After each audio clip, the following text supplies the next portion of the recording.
Well, I'm recording this on the ferry because we have left Siena and hit the road, put some miles in on the freeway, and arrived at Monteriggioni, which is this amazing walled village. It was a garrison back in the day when Siena was fighting Florence. And they built a lot of these forts, which eventually became these villages. That is totally Game of Thrones stuff. This was very, very real. The whole of medieval Europe was at war for hundreds of years, basically, and built these villages right through Tuscany. So we saw the armour, and we saw a lot of the weapons that they used, and pretty brutal times, that's for sure. Short lives for everyone, except apparently this guy. He looks pretty pleased with himself because he's got himself a shiny new apple, and good luck to him. This is the conquerors who are receiving the key to the fort, delivered by a man who apparently thought he could glue his helmet on. So as you can see, we are armouring up at the moment. That's for girls at least. I think Rod looks pretty good in the outfit he's got on. I'm scared already. Seriously, do you think I would make my enemies quake or laugh?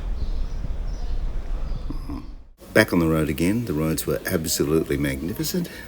Right through Tuscany, the sun was out, the trees were green, and the hills rolled away as we went up to Volterra. We climbed up and up across the ridges, not far, well, basically between Siena and Pisa, and found our way to Volterra, which is this amazing city perched on top of a mountain, and the views were just absolutely spectacular. You could see all of the valleys below, leading up to this incredible medieval township, well, city, I guess. And then we hit the road again. I'll show you one of the scariest things we do, which is go into a roundabout in the wrong way and then hope that you exit the correct exit, because there's quite a few of them. One will get you onto the freeway you want and one won't. We also visited the Piaggio Museum, and they make Vespers. And all the Vespers were there, along with all the advertising for Vespers. I didn't realise that Vespers were mainly used by women in swimwear without helmets, parking their Vespers too close to the water, and or dangling basically from hammocks,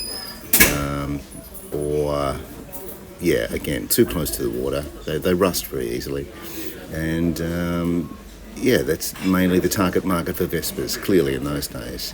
Not enough protective gear for many of them, Oh, this was a prototype of a military Vespa. Never got off the ground, thank goodness. But they gave it a cracking good shot. And here's the Leaning Tower of Pisa. And of course we have the obligatory food shot, a delicious campagnola salad, and even the glasses at the restaurants around the Leaning Tower of Pisa gleam. Yeah, that was good fun.